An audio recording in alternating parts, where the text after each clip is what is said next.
A name could be buried under ash for years and still refuse to die.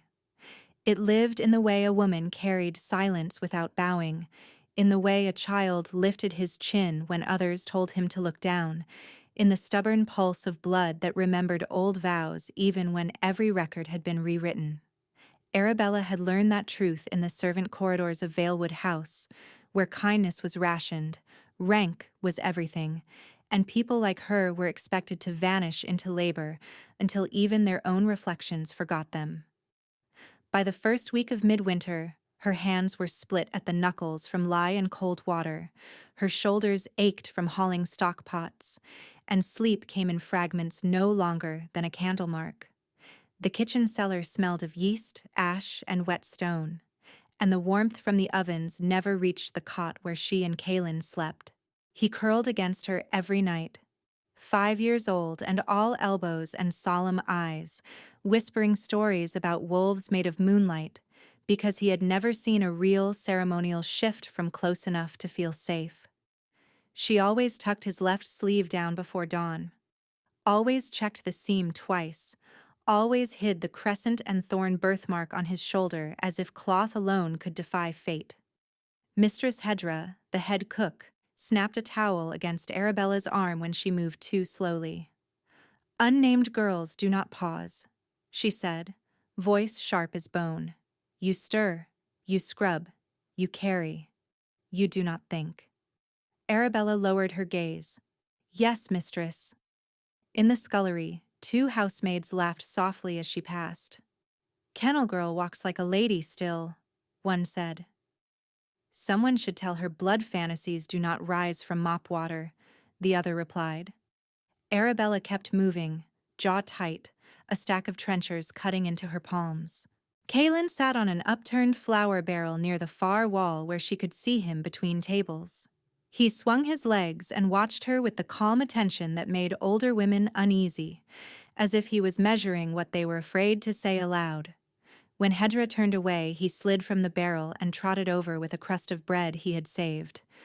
"For you," he whispered. She broke it in half and put the larger piece back in his hand. "For us." Their meals were scraps and timing. Their safety was secrecy.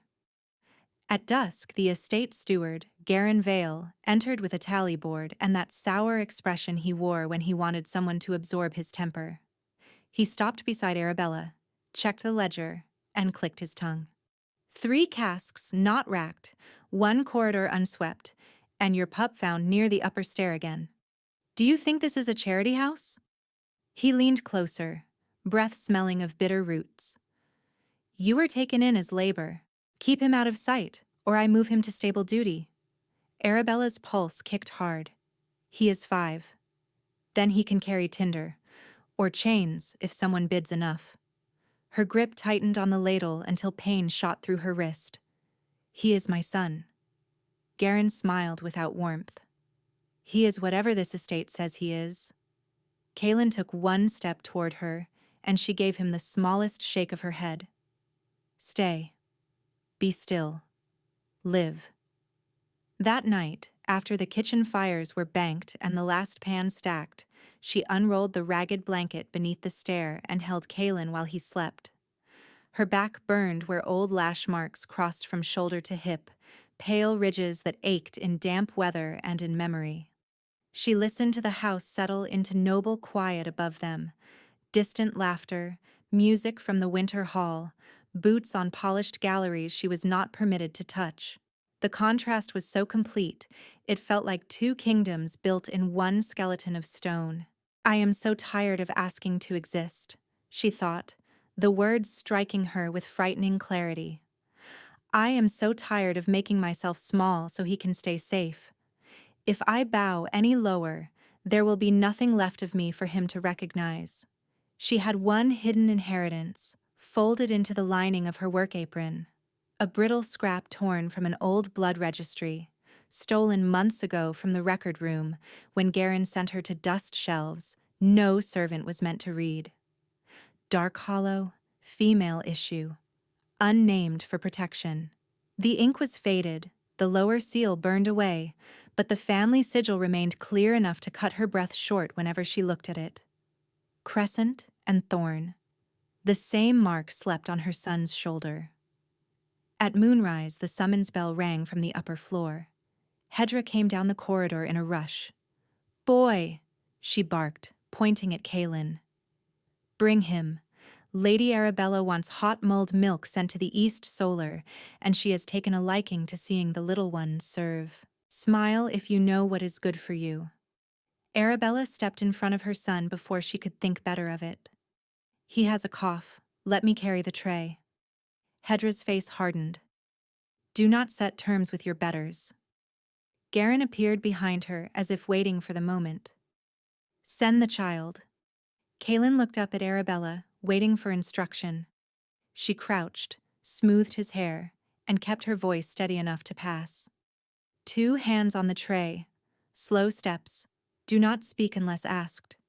He nodded, brave in the way children are when they trust someone else to be afraid for them. The East Solar blazed with candlelight and polished brass. Arabella was not allowed over the threshold, but she stood in the corridor and watched through the crack as Kaelin crossed to the hearth. Lady Arabella Valewood reclined on a velvet chaise in silver silk, jeweled fingers curved around a wine cup, a moon priest seated beside her with a chain of opal prayer beads. Several nobles she recognized only by crest sat nearby, discussing midwinter invitations to the Moonfall Citadel. "Set it here," Valewood said. Kaelin obeyed. As he turned, his sleeve snagged on the carved arm of the chaise and tore from shoulder seam to cuff. The room changed. No gust. No shout. Just that terrible stillness when every eye finds the same detail at once. Valewood rose slowly, gaze fixed on the exposed skin of his shoulder where the crescent and thorn lay dark against pale gold-brown skin. "What," she said softly, "is that?" Kaelin looked toward the doorway for his mother. Arabella stepped in despite the rule, despite everything. "A birthmark, my lady." The priest stood, face gone careful. "That sigil belongs to old Dark Hollow lineages, not to servants." Valewood's expression sharpened with sudden calculation. "Garen, lock the woman in lower storage. Keep the child with nursemaids until I decide." She glanced at the priest. "If this is fraud, we expose it. If it is useful, we stage it." Arabella moved before anyone touched him. She crossed the carpet, lifted Kaelin into her arms, and turned her body so his shoulder faced inward, hidden again beneath torn cloth. Valewood's voice lashed behind her. "You forget yourself." Arabella did not bow. "I remember too well." For one suspended beat, the room held its breath, then boots pounded in the corridor. Garen reached for her arm. "Do not make this ugly." "Then do not touch us." He signaled to 2 guards at the stair. "Take the boy to the east nursery." Kaelin clutched her neck, small fingers digging in. "Mama." Fear became arithmetic in her mind. 2 guards. Narrow stair. Service passage to the smoke court if the ash door was unbarred. Outer kitchens crowded with delivery carts at this hour. Stable gate watched. River gate maybe less so. She had no coin worth naming, 1 wool cloak, and the registry scrap. She also had what Valewood had just given her without meaning to, certainty. They would not let this go. Not quietly, not kindly. 3 nights later, while the house prepared for departure to Moonfall, she overheard the rest of it through the pantry wall where stone carried voices better than doors did. Valewood spoke first, calm and precise. "At Citadel Inquiry, I will present them as impostors. The priest will name the mark an omen of usurpation. The king will have no choice but confinement and purification." A male voice answered, low and eager. "And afterward?" "Afterward," Valewood said, "succession becomes orderly." Arabella stood in darkness with flour dust on her sleeves and understood the shape of the trap. Not punishment. Erasure with witnesses. By the 3rd midnight watch, she made her choice. She wrapped Kalen in the thickest blanket she owned, bound his sleeve with linen so the mark could not show, and tied her registry scrap into the hem of her skirt. She stole 2 heel loaves, dried venison shavings, and a flask of kitchen broth gone cold. Her hands trembled as she lifted the ash door latch, but the hinge held silent, the way it had not the last time she tested it. Luck, or mercy, or old stones finally taking her side. Snow crusted the backyard in a thin silver skin, their breath plumed white. The kennels were quiet, hounds dreaming with paws twitching against straw. She carried Kalen past the woodpile, through the herb garden gone black with frost, and into the service lane beyond the walls where wagon ruts had frozen into ridges hard as iron. No shout followed. No alarm bell rang. Not yet. Halfway to the river cut, Kalen stirred against her shoulder. "Are we going somewhere far?" She kissed his hair. "We are going somewhere true." To Moon Eyes? She almost smiled despite the fear pressing at her ribs. He had never seen Alpha King Dante, only heard kitchen tales about a ruler with amber eyes and a heart carved from winter's stone. "Maybe," she said, "if the moon is kind." They reached the old ford by dawn, boots soaked, fingers numb, the sky a bruised blue over skeletal trees. A carter heading north took one look at her servant Rags, the sleeping child, and the coinless purse in her palm, and shook his head. Then he noticed the way she held herself, not begging, not yielding, and jerked his chin toward the back of his wagon. "Climb in before I change my mind." By sunset the towers of Moonfall rose from the mountain flank, black stone veined with frost light, banners snapping silver in the wind. Arabella stood at the outer trade gate with Kalen on her hip, soot on her cheeks, fear in her throat, and the first fragile thread of resolve she had felt in years. When the guard asked her name, she almost gave the old answer. Unnamed. Kitchen labor. Nobody. Instead, she said, "Arabella Darkhollow. I seek oath protection for my son." The gate guard did not move for a full breath, his gloved hand still resting on the spear shaft, eyes traveling from her face to Kalen's sleeping weight against her hip, and back again, as if deciding which part of her statement was the larger offense. Wind knifed through the trade arch, carrying pine smoke, horse sweat, and the metallic chill of mountain stone. Behind him, Moonfall breathed with disciplined order, wagons queued by mark, petitioners sorted by crest, soldiers rotating shifts without wasted motion. "Dark Hollow is a royal name," he said at last. "It is also mine," Arabella answered, and forced her shaking legs to hold. He signaled another guard, older, scar over his brow, captain by the silver knot at his shoulder. The captain studied her in silence, then looked at Kalen's bound sleeve and patched cloak. Not pity. Assessment. "Any claimant to blood right can request oath shelter during midwinter session," he said. "False claimants lose tongue and status. If you lie here, you die nameless." Arabella met his gaze even as fear scraped down her spine. "Then write what I said exactly." The captain nodded once. "Open register."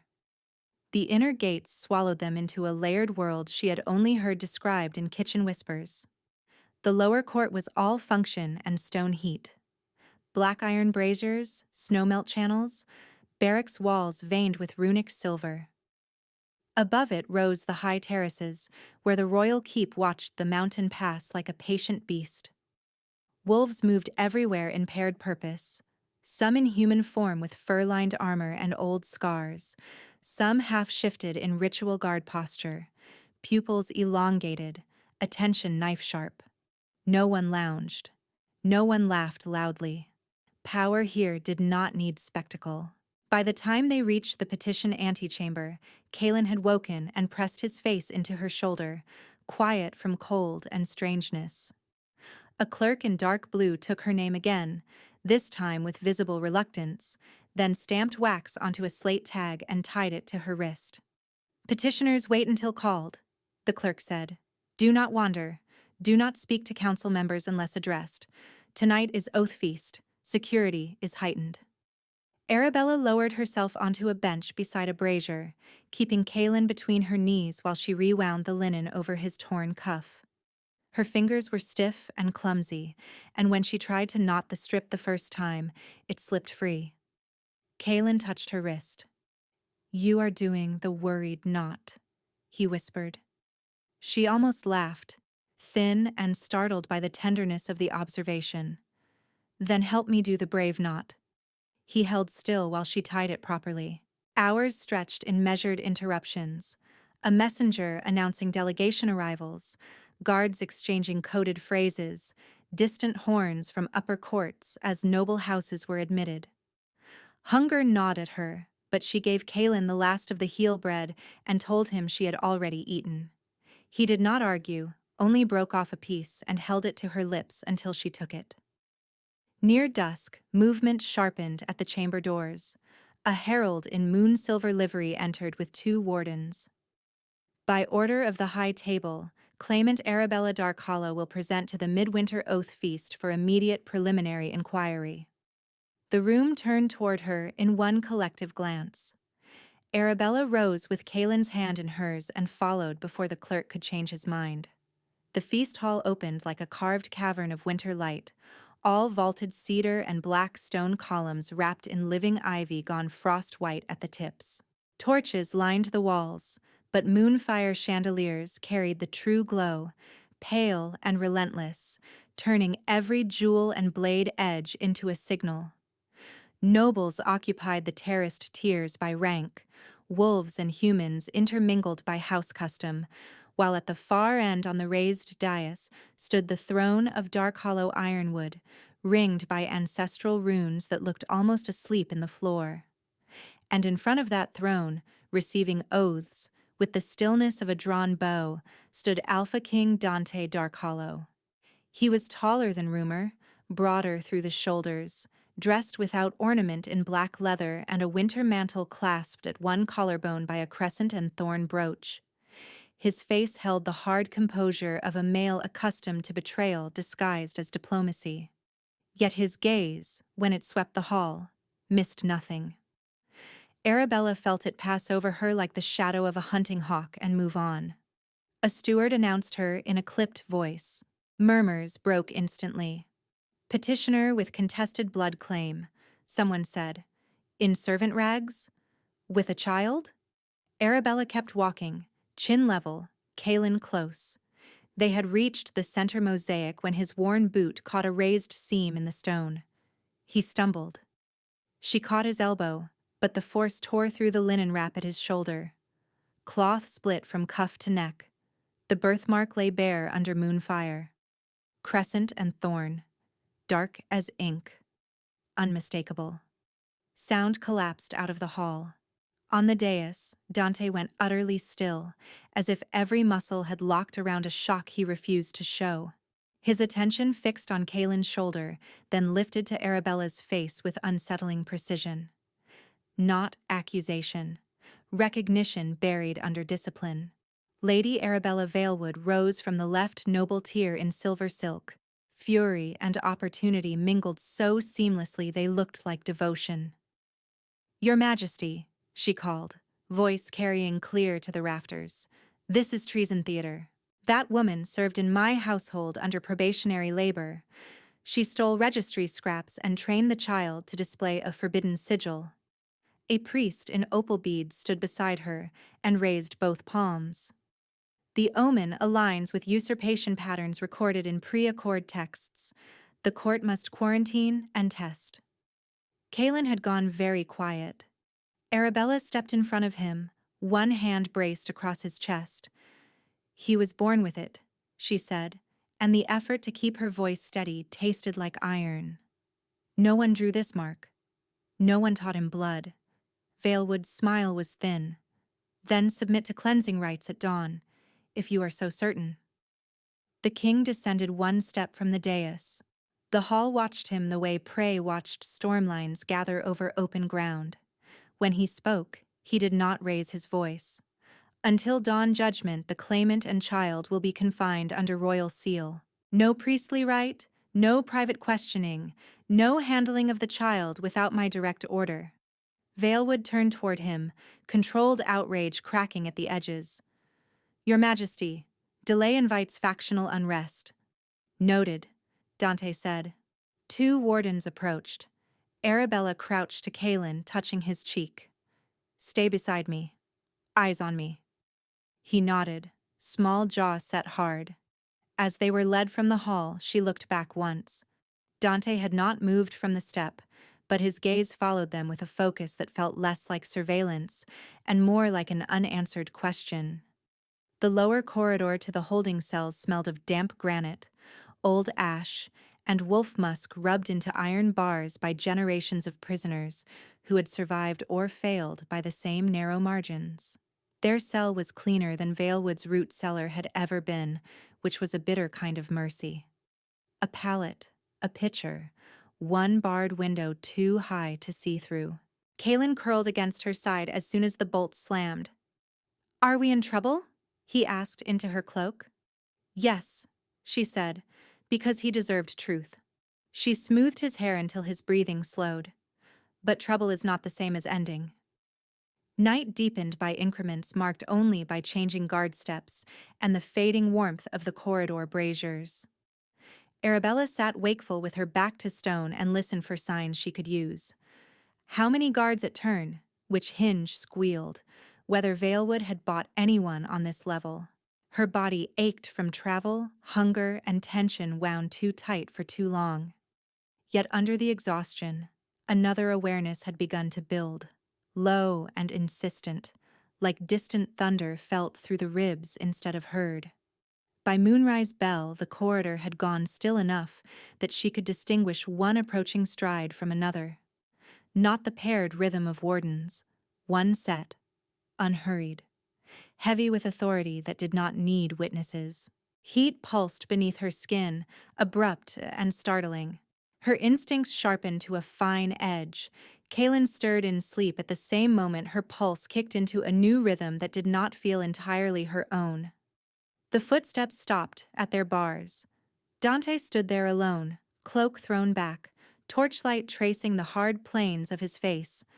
Up close, he looked less carved and more dangerous, restraint visible in the flex of his hands, in the way his jaw set before he spoke. His scent reached her first, cedar, winter air, and a wild note that called to the animal part of her with terrifying familiarity. He drew one breath and went rigid. From Dante's side of the bars, the world narrowed to scent and pain. The woman's presence struck him like memory returning to a wound he had learned to carry numb. Beneath smoke and travel grime, her scent threaded through his with old right certainty, and the scar over his heart, dormant for years, split in a thin burning line beneath his shirt. He swallowed a curse and tasted blood. Arabella felt the shift in him before she understood it. Amber bled into his irises, not bright with rage but with something older, sovereign and stunned. A current raced from the base of her spine to her throat, and every breath became too shallow, too sharp. Fear rose first because bonds meant possession in every world she had survived. Then another feeling crashed into it, fierce and aching and wholly unwelcome in its timing, recognition without permission. Dante's voice came rougher than in the hall. Stand back from the bars. She did not move. Will you take him from me? His throat worked once. No. Kalen woke, blinked at the figure beyond the iron, and pushed up on one elbow. Sleep had softened his caution. Moon-eyed, he murmured, as if identifying a story character at last. Dante closed his eyes for half a heartbeat, then dropped to one knee so he would not tower over the child. Hello, Kalen. Arabella froze. You know his name. I heard you in the hall. He looked at the torn cuff, then deliberately looked away from exposed skin, as if granting dignity were an oath. May I come in? She wanted to refuse. Every scar on her back, every command she had swallowed at Valewood House, told her kings only asked when they could afford to pretend choice existed. But this male waited, hand open, no order given. Yes, she said quietly. He unlocked the door himself and entered without closing the distance. The cell shrank around his presence. Kalen sat up fully and held out his arm, the mark visible in the low light now that concealment no longer mattered. Does yours look like mine? He asked. Dante untied his collar clasp and pulled the leather aside at the neck. On his collarbone, half hidden by shadow and old scar tissue, the same crescent and thorn marked his skin. Kalen's eyes widened with child logic moving faster than politics. Then we match. We do, Dante said. Arabella's knees nearly gave under the force of relief and terror braided together. If this was true, Valewood would not stop at slander. She would escalate to fire. Dante looked up at Arabella then, and whatever he saw in her face stripped the last distance from his voice. No false blood can wake a dormant king bond. What struck in this corridor was not court trickery. The words landed between them like a verdict and a promise, both too large for one breath. Arabella held his gaze, unable to look away. The pull between them steady and undeniable. While beyond the high-slit window the moon climbed over Moonfall Stone, as if it had been waiting for this exact night to witness it. The moonlight held on iron bars and stone, and for one suspended moment none of them moved. Then Kalen yawned, small and unguarded, and leaned against Arabella's shoulder as if kings and prophecies were no more dangerous than weather. Dante fastened his collar again with deliberate hands. You are both freezing, he said. There is a healer's chamber 2 corridors above this level. Warmer, private. His gaze stayed on Arabella, steady, waiting. I am asking, not ordering. It unsettled her more than command would have. Men who meant harm did not usually bother with that distinction, and men with crowns almost never did. She adjusted Kalen on her lap and listened for the hidden hook in his tone, the trapdoor under politeness. She heard none. If this is a trick, she said, use me, not him. Dante's expression tightened, pain flickering across his face too quickly for performance. No one in this citadel will use either of you while I breathe. He called softly for the corridor guard and gave clipped instructions. No shackles, no priest access, no announcement to the upper tiers. When the guard hesitated at the wording, Dante's voice lost all warmth. Repeat it back. Claimant Arabella Darkhollow and child Kalen are under your direct seal, Your Majesty. No interference without your command. Good. He walked beside them rather than in front, a detail Arabella noticed despite herself. Power usually required her to trail behind it. This male kept pace with her instead, shoulders broad enough to block either direction of attack in the narrow stairwell. Kalen drifted between wakefulness and sleep, cheek against her neck, while torchlight moved over old carvings in the walls. Wolves kneeling before queens, queens standing before no one. The healer's chamber was tucked behind a cedar screen near the inner baths, small but meticulously ordered. Shelves of tinctures lined the walls. A brazier glowed low. Fresh linen lay folded on a stone table beside warm water already steaming in a basin. Dante had planned this before he came to the cell. The realization landed with a strange weight. He set his cloak across the back of a chair and crouched to Kalen's level. Can you sit by the brazier while your mother is checked? Kalen studied him with that solemn, measuring stare that made adults forget to breathe. Will she hurt? Some parts may sting, Dante said plainly. I will stop if she says stop. Kalen nodded once. Then I watch. Arabella sat on the edge of the treatment bench, every muscle braced. A healer entered, silver-haired and calm-eyed, but Dante dismissed him after a short exchange too quiet for her to catch. The healer looked startled, then bowed and left a tray of salves and oils behind. You sent him away? She asked. He reports to the council archivist, who reports to 3 nobles I do not trust tonight. Dante poured cedar oil into his palm and held it up so she could smell it first. Clean wood, resin, heat. I trust my own hands more. Fear and memory collided in her chest. In the estate cellars, trust me had always meant endure this quietly. Her breath shortened. I am on a bench. There is one door. He is between me and it, but not blocking it. I can still stand. I can still fight. If he reaches without asking, I bite, I claw, I run, and I do not apologize. Kalen is 3 steps away. I count his breaths. 1, 2, 3. I know the weight of him in my arms. I know the exact sound he makes before he cries. I will not freeze this time. I am not 17 in a locked tack room with a steward's hand on my throat. I am not nameless. I am not owned. If kindness is real, I can test it. If it is false, I can survive it. Breathe. Watch the hands. Watch the eyes. Choose every second, not the memory. Dante waded through the storm on her face without interrupting it. May I look at your back? He asked quietly. To assess old injuries and any fresh tearing from travel? She swallowed. Yes. Look only. He inclined his head. Look only. She turned, fingers trembling at the ties of her dress. The fabric fell from one shoulder, then the other, exposing the map of lash scars crossing her back. The room went very still. Dante did not curse or ask who had done it. He did not touch her. He looked, jaw flexing once, and stepped back exactly as promised. May I apply oil to the raised tissue? He asked. It will reduce heat and pull. Why are you asking every breath? Because consent should not be rare enough to feel like mercy. The words struck her harder than anger would have. She gave a short nod she barely felt.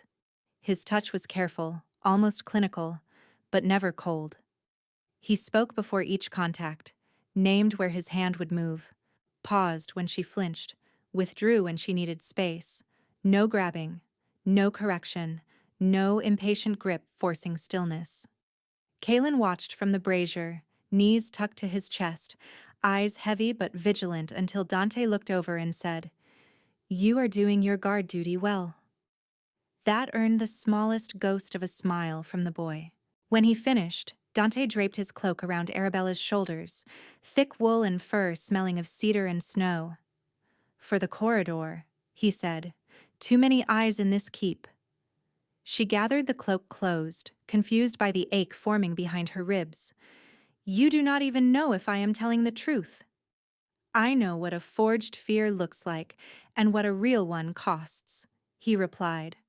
For the first time, some of his own history edged through the kingly restraint. "My mother died because men at court called caution hysteria and devotion instability. I learned early what happens when power treats women's pain as political inconvenience." Arabella stared at him, words caught somewhere between distrust and gratitude. No noble had ever spoken to her as if her body belonged to her first. No king had ever admitted a wound. By first dawn bell, they were escorted from the healer's wing to the inquiry chamber, a circular hall set beneath the high court with tiered benches and a single black stone slab at the center used for oath and trial rites. The slab's iron inlay marked old tests she recognized from whispered servant stories. Iron rites. Her stomach clenched. Council members had already gathered, robes layered in house colors, voices sharpened by sleepless politics. Lady Arabella Valewood stood among them in pale silver, composed as frost and twice as cutting. The opal-beaded priest from Valewood House stood at her right shoulder, eyes lowered in theatrical humility. The chief elder struck his staff once. "Proceed. Claimant and child present. Questions of blood legitimacy unresolved. Suggested corrective rite on the minor." "No." Dante's voice cut across the chamber before the elder finished. He descended from the dais and took position beside Arabella and Kalen, not above them. "There will be no corrective rite on a 5-year-old." Murmurs broke immediately, An elder in raven trim leaned forward. Your Majesty, iron resonance is standard for disputed lineage. If the child is false, the stone rejects him. If true, no harm follows. Arabella felt Kaylin's hand find hers, fingers cold and tight. She had seen the standard after effects on stable boys and kitchen girls tested for lesser disputes: fever, seizures, lungs that never fully recovered. The rite did not care whether a child had shifted yet. It only cared about spectacle. Valewood lifted her chin, sorrow painted onto her features like stage makeup. No one desires cruelty. But unrest grows each hour this claimant remains unverified. Surely the crown values stability over sentiment. Dante turned toward her slowly.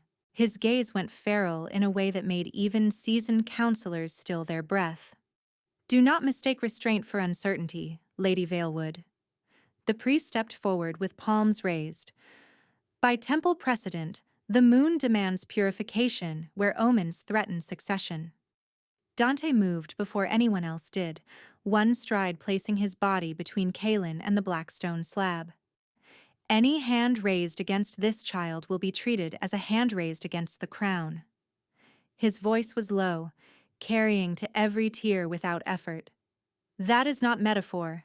That is law. Effective now. Silence slammed down across the chamber. The chief elder recovered first, anger flushing his lined face. You would rewrite tribunal protocol in the middle of inquiry because a servant woman appears with a convenient mark? Dante did not look away from the gathered nobles. I would prevent sanctioned harm disguised as procedure. New protocol stands. The claimant is not a prisoner. She is an honored ward under my direct protection until blood invocation is concluded before full court. Gasps and sharp whispers rippled through the tiers. Arabella felt the hierarchy tilt in real time, old assumptions cracking where everyone could see it. Valewood's control slipped for one naked second. Honored ward, she repeated, as if the words were poison. You stake your reign on her? Dante answered without hesitation. I stake my reign on truth. The elder with raven trim slammed a palm against his bench. This invites civil fracture. It prevents judicial murder, Dante said. If fracture comes, it comes in daylight where all can witness who asked for a child's blood. No one spoke after that. Even the priest lowered his gaze to the floor. Dante signaled the royal guard captain. 4 armed witnesses, full corridor visibility. Escort Arabella Darkhollow and Kaylin to East residential quarters. No cells, no chains. Record this change in status in the public ledger before second bell. The captain bowed. At once, Your Majesty.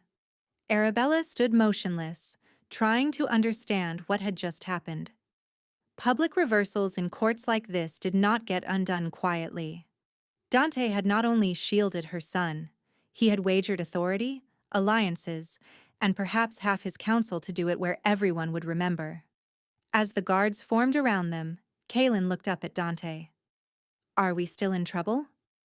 Dante's expression softened by a fraction. Yes, but not alone. They were led out through the main corridor, not the servant passages, under open torchlight where scribes and messengers could see the escort and carry the story by noon. Arabella expected the old reflex to keep her shoulders hunched, eyes down, presence minimized. Instead, she felt Dante's cloak warm across her back and forced herself to lift her chin.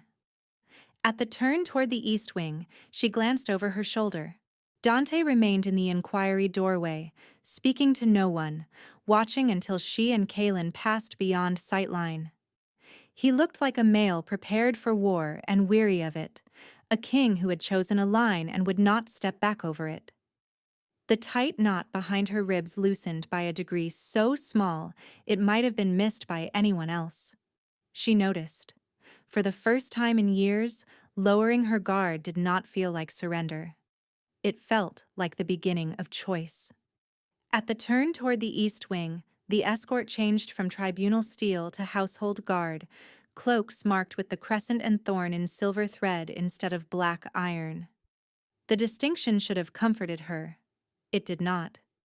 Protection and confinement still shared a wall in places built by rulers.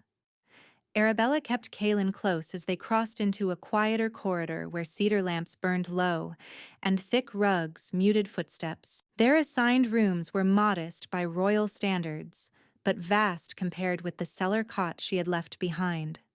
One sleeping chamber with a hearth, one washroom fed by hot spring channels, and an anteroom where 2 guards took position outside the door. A gray-haired housekeeper bowed to her, not deeply, but with formal respect. "Lady Ward," the woman said, testing the title as if it were new on her tongue. "I am Matron Yisra. Food will come within the quarter bell.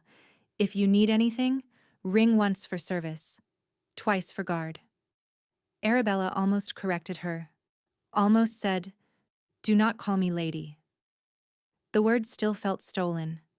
Kaelin slid from her arms and went immediately to the hearth, palms out to the fire, gaze narrowed in concentration like he was memorizing a safe place in case it vanished.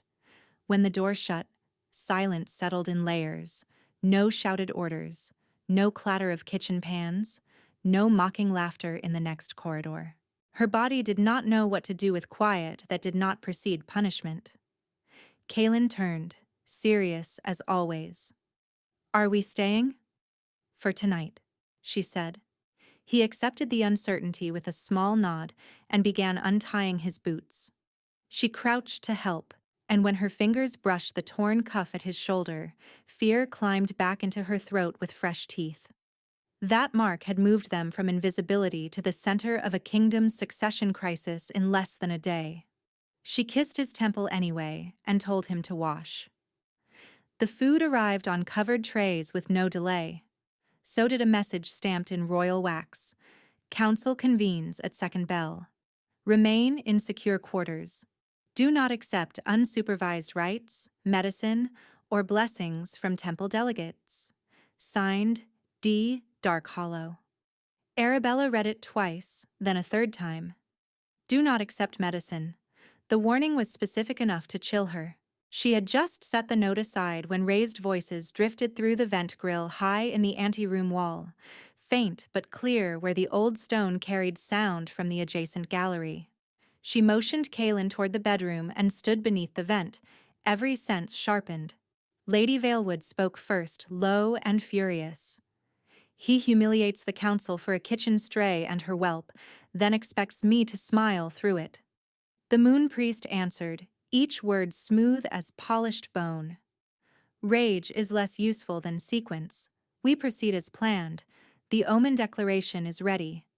Once the child is named a succession threat by temple authority, the king must choose between private desire and public order." "He has already chosen." "Not fully," the priest said. "He chose delay. We forced necessity. Tomorrow you request emergency purification under witness law. During spring coronation preparations, we argue instability in the royal line and offer binding remedy." Valewood exhaled, slow. "A political mating." "A stabilizing one," the priest corrected. "With you." Arabella's nails bit into her palms. There it was, plain and deliberate. Not jealousy alone. A coup dressed in ritual language, with her son's life reduced to legal leverage. "And the servant?" Valewood asked. "A fever would help. A public loss of control. The court fears feral blood more than forged paper." Footsteps moved away. Silence returned to the vent. Arabella stood very still until her breathing steadied. When she went back into the sleeping chamber, Kaelin was on the edge of the bed, watching her face with that unsettling child perception that missed nothing. "Bad voices?" he asked. "Yes." He held up his small hand. "Then we stay near." She folded her fingers around his. "Yes, we stay near." Dante arrived before second bell with no herald, only the soft scrape of the bolt and the cold of corridor air following him in. He took in the untouched tray, the message in her hand, and the set of her shoulders in one glance. "You heard something," he said. Arabella repeated the exchange from the vent word for word. She expected interruption, questions, doubt. He listened without moving, jaw tightening only once when she reached. A fever would help. When she finished, he crossed to the writing table and unrolled 3 ledger copies sealed by the public archivist. "Then I give you the rest. These were entered in the court records before your arrival." He pointed to a lineage page where ink looked fresh over old scraping marks. "Your name replaced with an unnamed labor designation. Seal impression mimicked, but not perfect. This mark tilt is wrong for royal issue." He opened a second document, temple advisories signed by the same priest now standing beside Valewood. "He filed omen petitions tied to your son's sigil 2 weeks before you reached Moonfall. They anticipated you." The last sheet was a council recommendation draft. Unsigned but circulated. Emergency purification. Restricted witnesses. Regulated succession mating to restore confidence in the throne. Arabella felt cold spread through her despite the hearth. "They built the scaffold before seeing my face." "Yes," Dante said. "That is why they are dangerous. They do not need truth to win. They need process." Kalen padded into the room in wool socks, hair damp from washing, and halted when he saw Dante. "Are they taking us again?" Dante crouched to his height. "Not if I can stand." The boy considered this, then climbed into Arabella's lap and pressed his cheek against her chest as if anchoring all 3 of them by touch alone. Dante rose, and for the first time since she had met him, his restraint cracked enough to show the force underneath. "Valewood thinks my coldness is a lever. She mistakes discipline for emptiness. I have tolerated her because open fracture in winter kills packs. That calculus ended when she set sights on your child." Arabella looked up at him, the room narrowing around his words. Attraction had been a pulse under fear since the corridor, unwelcome and undeniable. Now it braided with something harder to name, trust beginning not as surrender, but as recognition of shared risk. He stepped closer, stopping a careful arm's length away. "I can move you to the mountain keep before dawn, hidden, guarded, unassailable." She shook her head at once. "Running makes her story true. She will call it confession." His mouth tightened, not in anger, in reluctant agreement. "Then we hold here and fight in daylight." By the second night in the East Wing, whispers had outrun official notices. Servants who had bowed on arrival now measured her with narrowed eyes or sudden reverence that felt equally unstable. Noble envoys lingered near corridor bends to glimpse the servant claimant. Temple acolytes left moon charms on the threshold, some for protection, some as warning.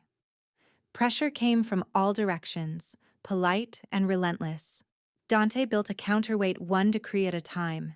He ordered public transcription of every hearing. He rotated guards so no single house controlled access. He had the archive stones reopened under Crown witness, forcing old records into the light where edits could be traced. Yet each move to secure truth exposed another layer of manipulation.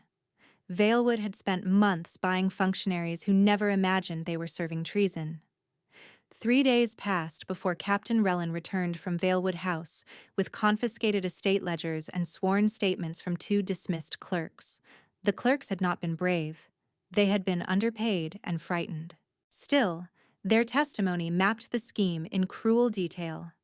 Forged blood records, bribes to temple channels, drafted language for a purification pageant that ended with ritual termination of contaminated branch. Arabella read that phrase and had to set the parchment down because her hands had begun to shake too hard to track lines. "I am in a warm room with a bolted door and armed guard beyond it, and still my body prepares for the old stairwell, the old cellar, the moment someone says come quietly and means disappear. I can feel the past trying to write the next hour for me. Bend, apologize, offer yourself first and hope they spare your child. But I am not there now. I am here. I breathe cedar smoke, not mold. Kaylin sleeps in a real bed, 1 room away. Dante asked, and I answered. That matters. Fear is loud, but it is not law. If I have to stand in that court with my voice shaking, I will stand anyway. If they call me servant as insult, I will wear it as record. I survived being erased. I can survive being seen. That evening, Dante found her in the archive gallery, where moonlight from narrow windows striped the floor in silver bars. She stood over a carved frieze of forgotten queens, reading names worn shallow by time. He stopped beside her without speaking. They removed half these names from household teaching, she said. I know. Why keep them here then? His gaze followed hers along the stone. Because stone is harder to bully than paper. A thin, unwilling smile touched her mouth. The sound that escaped him was almost laughter, brief and rough, and the tension between them eased for one human breath. Then his hand lifted, paused, and settled lightly at her elbow, asking even in motion. Heat moved through her at the contact, swift and startling. She did not pull away. Tomorrow they will press for temple jurisdiction, he said softly. They will call me compromised. Are you? His eyes met hers, and something ancient looked out through them. Not beast, not crown, but male laid bare by choice. Yes, he said. By you. By him. I am still king. The answer should have terrified her. Instead, it steadied something raw inside her chest. The strike came at dusk under the shape of ordinary care. Matron Ezra entered with a covered cup and a folded note. From the royal healer, she said.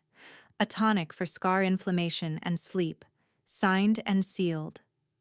Arabella reached for it, then remembered Dante's first written warning so clearly it felt like his voice at her shoulder. Do not accept unsupervised medicine. Leave it, she said. I will take it when the King's Guard verifies. Ezra hesitated. Lady, it was carried by healer staff. Leave it. The housekeeper obeyed, unsettled, and withdrew. Kaylin was drawing wolves in charcoal at the table, tongue peeking from the corner of his mouth in concentration.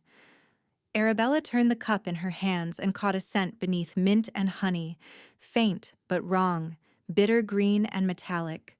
Wolfsbane. Her pulse slammed hard. She set the cup down fast enough to slosh liquid over her fingers. A breath later, heat flared where the spill touched skin, sharp as nettle burn racing up her wrist. Not full dose, only contact, but enough to prove intent.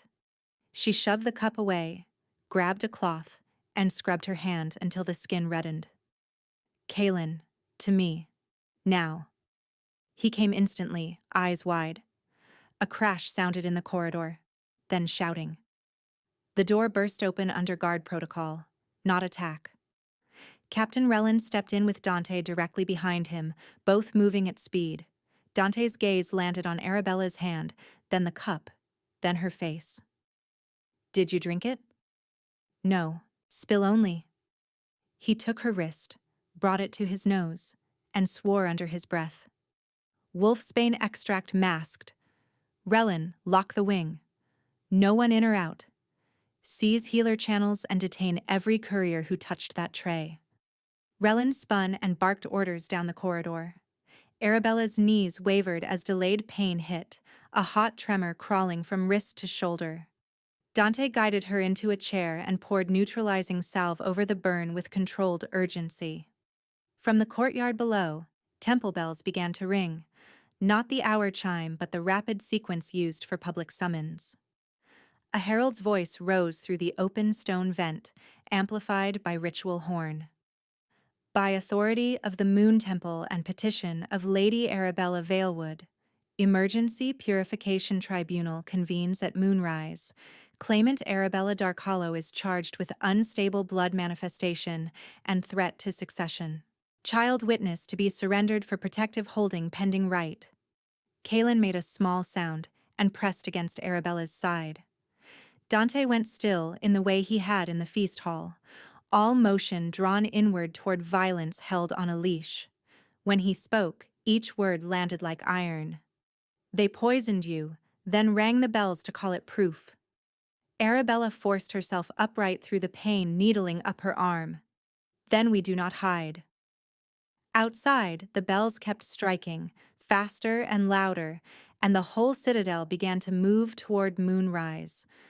Bootsteps multiplied in the corridor until the east wing sounded like a barracks on alarm. Orders crossed over each other, steel rang against stone, and the temple bells kept hammering the same demand through every wall: surrender, submit, disappear under ritual language. Arabella pressed her burned hand against her skirt to stop its shaking. Kaelin leaned into her side, silent now, charcoal still smudged on 2 fingers from the wolf he had been drawing. Dante rose from his crouch in one controlled movement and looked to Captain Relin. Shield cordon 3 around them, 2 guards on the boy, 2 on Arabella, and 2 at the outer turn. No temple access, no separation. Kaelin's grip tightened on Arabella's sleeve. I stay with Mama. She knelt despite the pain in her arm, cupped his face, and made herself speak clearly. You stay with me. You stay inside Captain Rellin's guard ring where the walls are thick and the blades are ours. Do you understand? His eyes searched hers for the lie he was used to hearing from adults. He found none, only terror held in place by will. He nodded once. Dante crouched to him. Moon-eyed promise. I keep both of you in my sight. Relin signaled, and the guards moved fast and efficient, locking into position around mother and child. The room felt smaller and more dangerous in the same breath. Dante turned back to Arabella. We can still leave through the mountain postern. If we are gone before the tribunal opens, I can force a military hearing at daybreak instead of a temple rite at moonrise. She stood. Her knees wanted to fold, but she locked them. No. They poisoned me so they could point at my body and call it proof. If I vanish, Valewood wins the story. She will hold my son as contamination, and the council will call it necessity. His jaw worked once. Staying puts you in open court with half the chamber primed against you. Then I speak where they cannot edit me. He held her gaze for a long beat, and when he answered, his voice dropped into a vow. If you walk into that court, you do not stand alone. By the time they reached the lower moon court, the first moonrise horn had faded into a thick, expectant silence. Torches burned along the circular chamber, but the central runes had been overlit by temple braziers, an unsubtle claim that priest authority had already taken the floor. Nobles packed the terraces in layered furs and formal iron, faces sharpened by hunger for outcome. Scribes sat in the lower ring with fresh parchment. Witnesses had come. So had scavengers. Kaelin stayed at Arabella's side within the royal shield cordon, close enough that her skirt brushed his knee when she moved. Lady Arabella Valewood stood on the tribunal platform in ceremonial silver, hair braided with moonchain, every inch the image of sanctioned composure. The opal-beaded priest at her shoulder held a staff tipped with polished bone.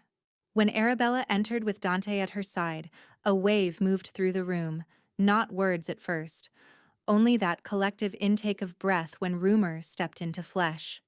Valewood smiled as if greeting delayed guests. Your Majesty, you have arrived in time to preserve order. Surrender the child to protective holding, and we can proceed without spectacle. Dante did not take his eyes off her. You rang emergency bells on a fabricated poison event your own allies staged. The priest lifted his palms. Inflammation and agitation are recognized signs of unstable blood awakening. The temple has a duty. The cup is in crown custody, Dante cut in. Tested. Wolf's bane extract under mint. Chain of handlers already detained. A flicker crossed Valewood's face, gone almost instantly. And yet your ward appears fevered and volatile before all witnesses. How convenient for your claim, how tragic for hers. Arabella felt dozens of gazes slide to her reddened hand, her too fast breathing, the strain she could not hide. The peril in that moment was not only blades or guards, it was narrative. They had built one for her and expected her to drown in it. The chief elder struck his staff. Proceed by precedent, child to holding, claimant to purification assessment. Two temple wardens stepped down from the platform. Stop, Arabella said. The word came out low, not loud, but it traveled. The wardens paused from surprise more than obedience. She moved one step forward into the center ring, away from Dante's shadow, and the chamber tightened around that decision. I invoke blood right trial, she said, each syllable deliberate, not by temple purge, by throne rune and witness law. Laughter broke from one terrace, quickly smothered. Valewood's tone turned pitying. A servant invoking sovereign right, you are coached beyond your station. Arabella met her gaze. Station is what you used to bury names. Blood right is older than your ledger ink. The chief elder looked to Dante. She has no standing to call that right.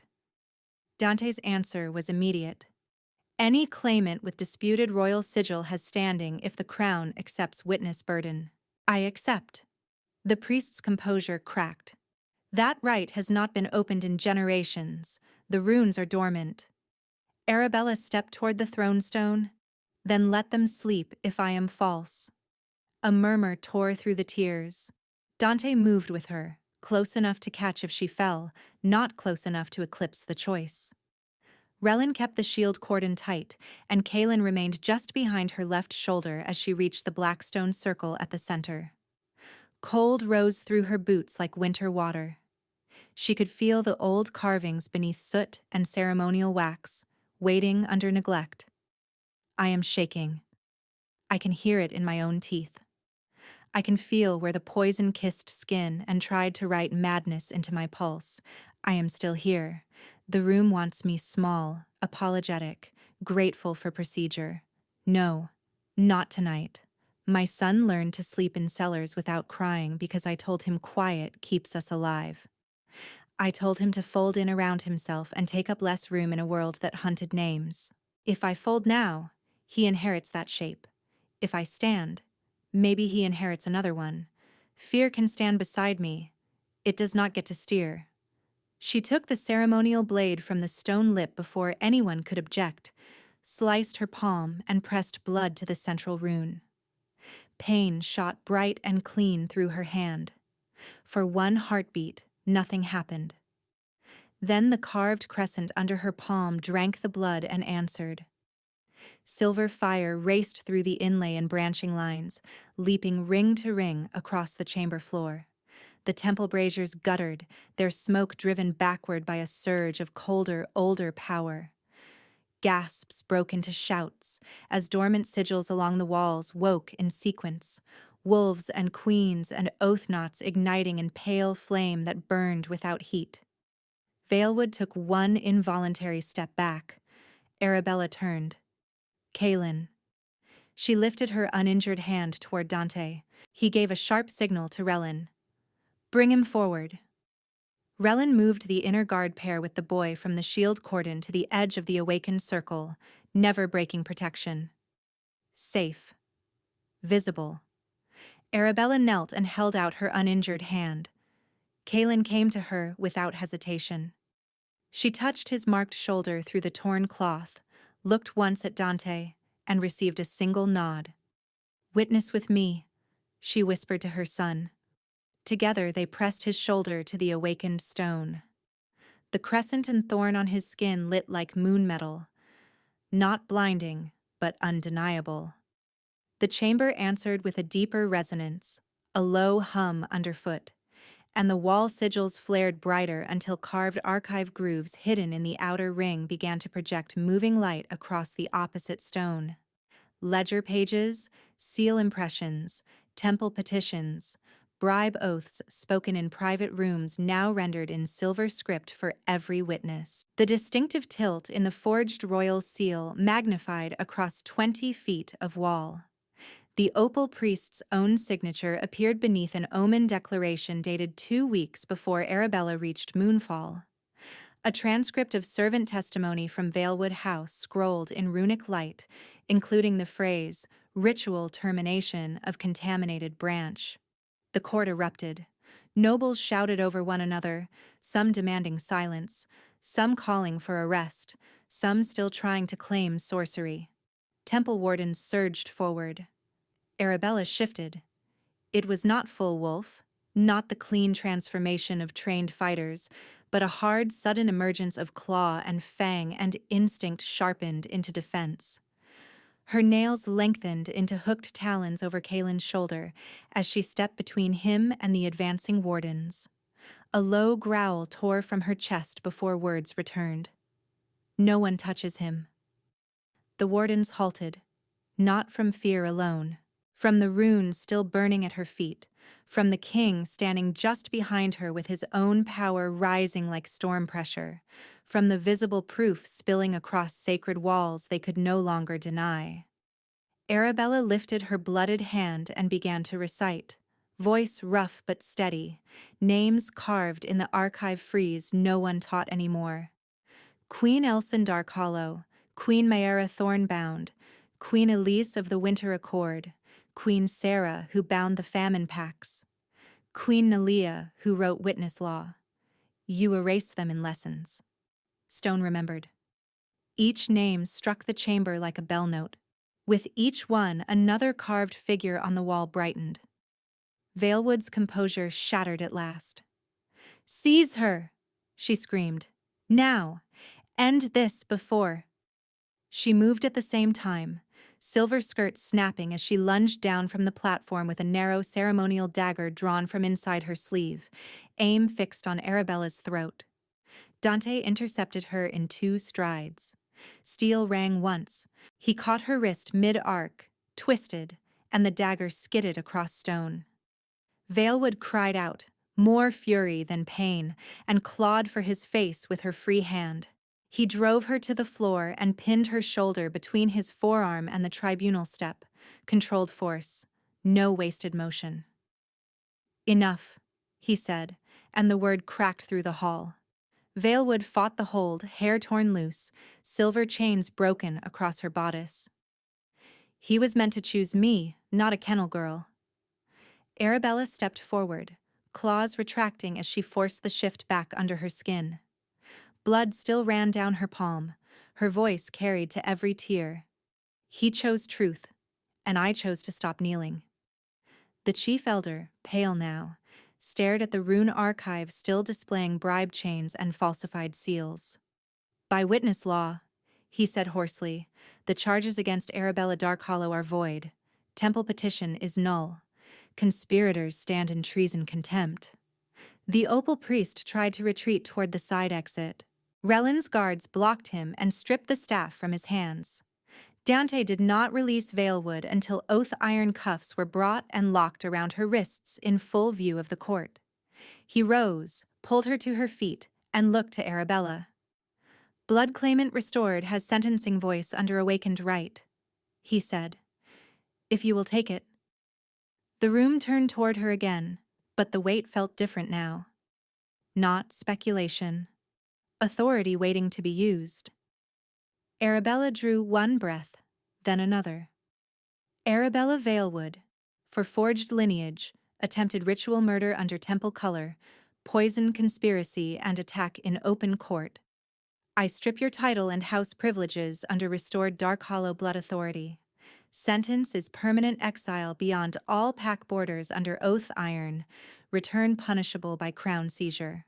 Your co-conspirators are bound to labor restitution in the servant courts they exploited, terms recorded and audited publicly each season.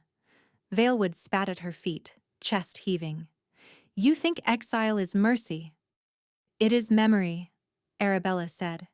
"You will live long enough to be remembered correctly." Dante signaled the gate captain. "Open the outer passes. Escort begins now. Full witness ledger."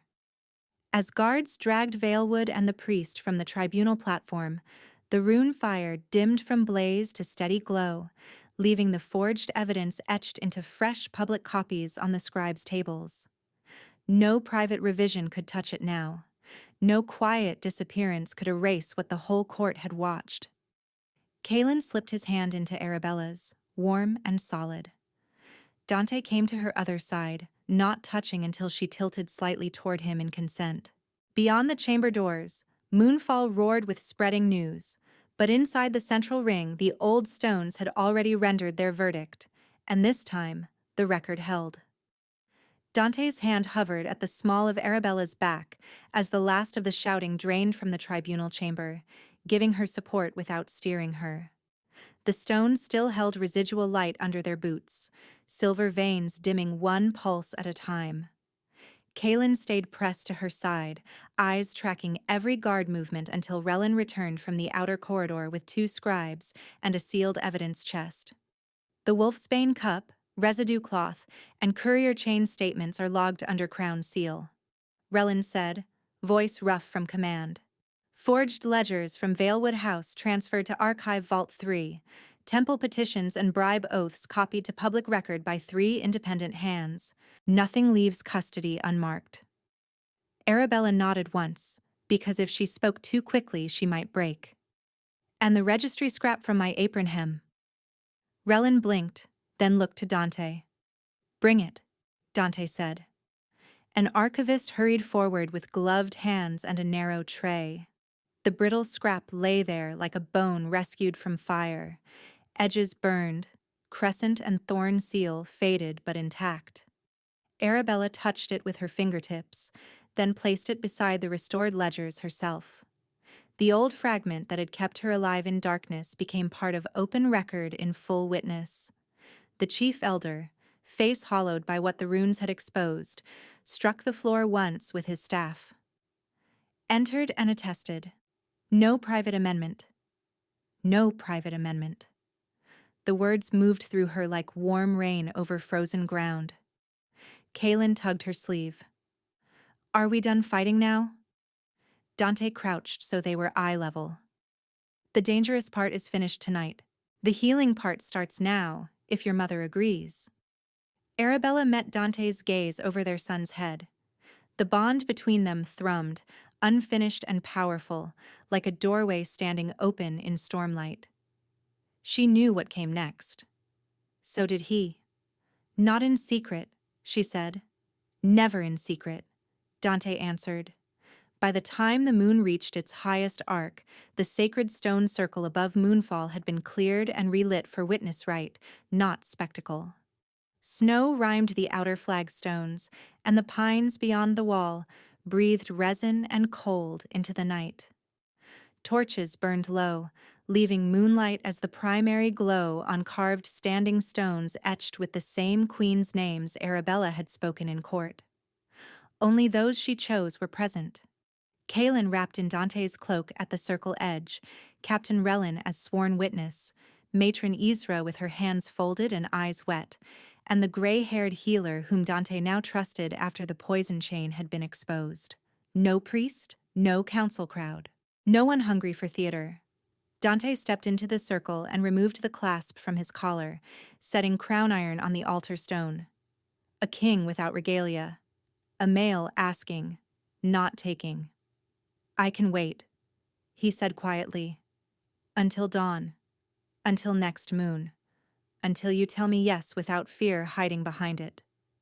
Arabella felt the old reflex rise, that hard survival instinct that measured every offer for concealed cost. Then she looked at Kaelin, who watched her with complete faith, and at Dante's open hands, and at the stones that had remembered women when paper had not. I am afraid, she said. So am I. She crossed the last step between them. I still choose this. His breath left him in a shudder he did not hide. Say it again. I choose you, Dante Darkhollow. As king, as male, as mate. I choose, with my eyes open. He touched her jaw, waiting until she leaned into his palm. Consent passed in that small movement, unmistakable. He bent and pressed his forehead to hers first, a reverent pause that made her chest ache, then trailed his scent along the curve where neck met shoulder. Every nerve in her body tightened, not with panic now, but with expectation so sharp it felt like standing at the edge of a cliff and deciding to jump toward light. Mine, he whispered against her skin, the word rough as prayer. Yours, she answered, voice shaking. Mate. His fangs broke skin at the junction of her neck and shoulder in one deliberate bite, firm enough to mark, controlled enough to honor. Pain flashed bright and immediate, a clean arc that stole her breath. The next pulse transformed it. Heat flooded outward from the wound in widening rings, not burning, not soft, but immense, as if locked doors inside her body were opening one by one. Gold moved through her veins in living current. Her senses expanded until she could hear Kalen's heartbeat at the edge of the circle, steady and quick, and Dante's beneath her hands, thunder deep and answering. Memories surged through the forming bond in fragments that were not all hers. A younger Dante kneeling beside a bier draped in winter white. The silence of a throne room after betrayal. Years of ruling with his tenderness sheathed like a blade because no one had been safe enough to receive it. Her own memories poured back across the link in return. Cellar stone under bare feet. Garen's threat at the pantry door. Kalen asleep against her ribs while hunger gnawed. The first moment at moonfall when she said her name aloud and refused to surrender it. Nothing was hidden now. Nothing could be edited. Dante drew back just enough to look at her. Amber bled bright through his irises, raw with devotion and shock. Blood welled at the edge of the mark and then sealed under runelight, leaving a crescented imprint over her shoulder. Arabella took his wrist. He went very still. Arabella. I said I'd choose with my eyes open, not submission, reciprocity. She lifted his pulse point to her mouth. His heartbeat kicked hard against her lips. She bared her own fangs and bit over his wrist in a mirrored claim, precise and unflinching. Pain answered her too, sharp and grounding, then melted into a fierce rush of rightness that sent power spiraling up both arms. The bond snapped fully into place with a sensation like two currents aligning after years of strain. His scent wrapped into hers. Her breath found his rhythm. The restless vigilance that had lived in her bones for years eased by a single profound degree. Dante exhaled her name like it was the first true word he had spoken in a long time. Mine. She pressed her brow to his. Yours. Together. Softer, they said. Mate. At the edge of the circle, Kalen gasped. The crescent and thorn on his shoulder glowed once beneath his tunic, gentle and brief, then settled to its ordinary dark as if an old line of tension had finally released. He smiled, sleepy and solemn all at once. It is quiet now, he said. Arabella laughed through sudden tears. Yes, it is. Dante gathered both of them into his arms, careful of her fresh mark, careful of Kalen's smaller frame, and held on as if anchoring them in the center of the world. No grand declaration followed, just breath, heartbeat, and the first settled stillness she had ever trusted. Dawn broke cold and clear over moonfall, gilding the high court in pale fire as nobles, guards, servants, and scribes filled the terraces for the public ratification. This time, Arabella did not stand below the dais. She stood beside Dante at equal height, Kalen between them in formal dark wool with the restored branch sigil stitched at his shoulder. The chief elder read the decree with a voice that shook only once. By awakened blood right and witnessed bond, Arabella Darkhollow is recognized as equal mate queen under crown law. Kalen Darkhollow is entered as lawful heir of the restored line. Hereditary servitude is abolished in all Darkhollow territories effective this hour. Existing bonded labor contracts are void pending restitution review. A roar went through the lower tiers, disbelief breaking into fierce approval from workers and guard ranks first, then spreading upward as opposition recognized the ground had already shifted beneath them. Captain Relland stepped forward and knelt, offering a sealed border ledger. Report from the outer pass. Arabella Valewood and the Moon Priest crossed beyond marker stones under oath iron at first light. Exile complete. No casualties. Recorded, Dante said. Matron Isra approached next with two former Valewood clerks under guard. Isra spoke clearly. By your sentence, labor restitution begins today in the old barracks. We request direction from the Mate Queen. Arabella looked at the barracks courtyard visible beyond the arch, the place where servants had once slept in damp rows. Open every room, fire every hearth. That building is now Sanctuary House. No wolf turned away for lack of coin, rank, or pack favor. Children stay with mothers. Records are kept public. If anyone tries to buy a life there again, they answer to me. Isra bowed, this time deep. It will be done.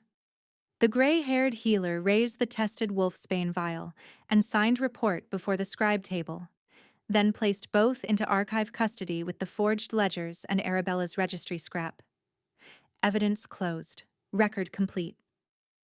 When formalities ended, Kalen slid his hand into Arabella's and leaned against Dante's leg, already comfortable in the space that would once have terrified her. The court began to disperse into a kingdom remade by law and witness truth. Snowmelt dripped from the eaves in a slow silver rhythm. That evening, under one roof in the royal residence overlooking the sanctuary courtyard, Arabella stood at the window with Dante behind her and Kalen at her side, counting lanterns as families arrived for shelter. No one asked her to bow her head. No one reached for her child. 3 heartbeats answered each other in the warm room, sovereign and ordinary at once, and for the first time in her life, Arabella's true name was not something she had to hide to keep it alive.